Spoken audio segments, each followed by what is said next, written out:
Do you know, once upon a time, India was forced to import rice from the US just to feed its people. Once upon a time, milk was a luxury in most homes. And once upon a time, we didn't even make our own steel or electricity turbines. We had to buy them from abroad. These weren't just shortages, they were signs of a young nation struggling to stand on its own feet after independence. But then came a generation of change makers, scientists, engineers, and visionaries who fought poverty, hunger, and dependence. Today, we'll tell you three such stories of Verghese Kurien, who turned India into the world's largest milk producer, of Homi Jehangir Bhabha, who put us on the nuclear map, and of M. Visvesvaraya, who laid the foundations of India's engineering might.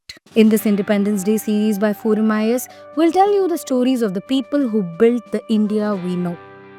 Verghese Kurien. Once upon a time, India didn't even have enough milk for its own people.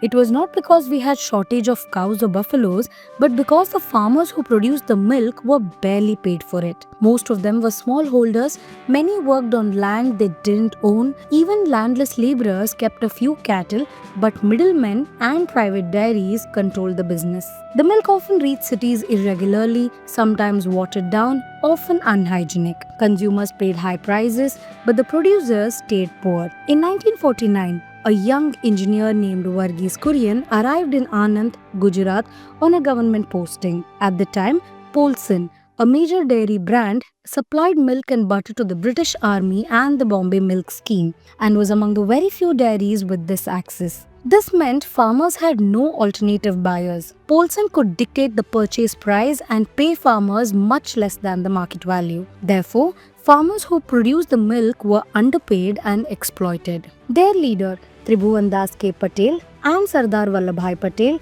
aware of the dire farmer situation, helped create India's first dairy cooperative, Kaira District Cooperative Milk Producers Union, as a solution to the farmers' qualms. They began to supply milk directly to the Bombay Milk Scheme at a much lower price compared to Polson. Sardar Patel saw that he could seek help from Dr. Verghese Kurien, whom he saw potential in. Kurien's engineering mind brought in the kind of competence and best practices the cooperative needed. He developed a method to make milk powder from buffalo milk, which put a stop to the wastage of excess milk. He figured out a system to connect farmers directly to the end consumer, reducing the cost of their products drastically and providing better returns to the farmers. Soon, Polson's monopoly collapsed, and this union came to be known as Anand Milk Union Limited, or the very famous Amul. By 1965, Prime Minister Lal Bahadur Shastri asked Kurien to replicate this success nationwide. As chairman of the newly formed National Dairy Development Board, or NDDB, Kurien launched Operation Flood in 1970, the world's largest agricultural dairy development program. The results were staggering. Milk production soared from 20 million tons in 1960 to 122 million tons by 2011. Nearly 70% of the profits went straight to farmers. India went from milk deficient to the world's largest milk producer. Homi Jehangir Bhabha. In the years following independence, India faced a choice: remain dependent on foreign nations for advanced technology or build the capability within its own borders. One man, Homi Jehangir Bhabha, envisioned India as a scientific power and dedicated his life to making that vision real. Born in 1909 into a well-off Parsi family in Bombay, Bhabha was a brilliant student who went on to study mechanical engineering at the University of Cambridge. His early research placed him among the leading scientists of his time, with his work on cosmic rays and electron-positron scattering earning international recognition. When World War II broke out, Bhabha was in India and could not return to Cambridge. He accepted a post at the Indian Institute of Science in Bangalore under Nobel laureate C.V. Raman. Here, he began building the foundations of India's nuclear research program.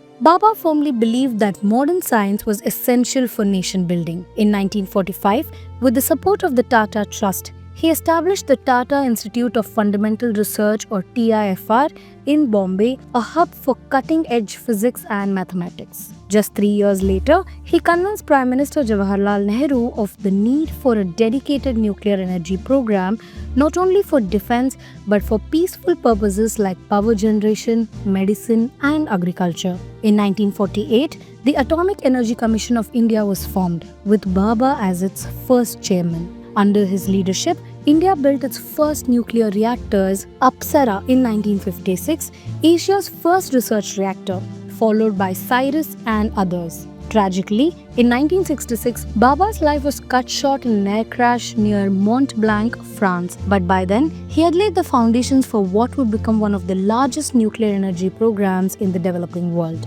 He is the man behind the scientific base that allows India today to defend itself, to stand among the world's powerful nations, and, even with hostile neighbors at our borders, to remain secure and confident. Today, Homi Jehangir Bhabha is remembered not only as father of India's nuclear program, but also as a nation builder who placed science at the heart of India's development strategy. M. Visvesvaraya. Long before he was celebrated as one of India's greatest engineers, Sir Mokshagundam Vishweshwaraya was a young civil engineer working in the Public Works Department of Bombay Presidency. Born in 1861 in a small village in Karnataka, his father was a Sanskrit scholar and Ayurvedic practitioner, his family living a modest life with limited means. Yet, young Vishweshwaraya carried an unshakable belief that engineering could transform a nation. In 1903, while working in Pune, he devised an innovative irrigation system using atomic sluice gates, a technology far ahead of its time, to control water flow and store it efficiently. This invention not only prevented wastage but ensured farmers had water during dry months.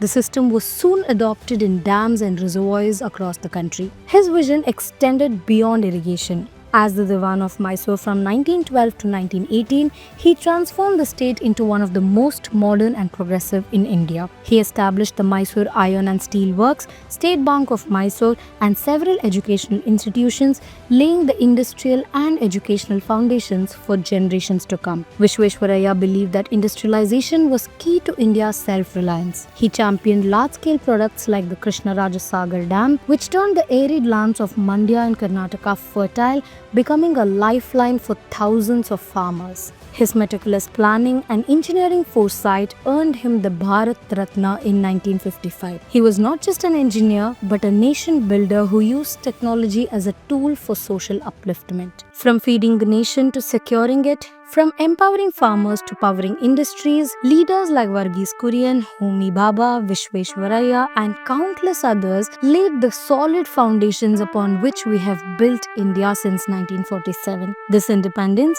we remember their contributions and draw inspiration to never lose sight of the priorities that truly matter for developing India.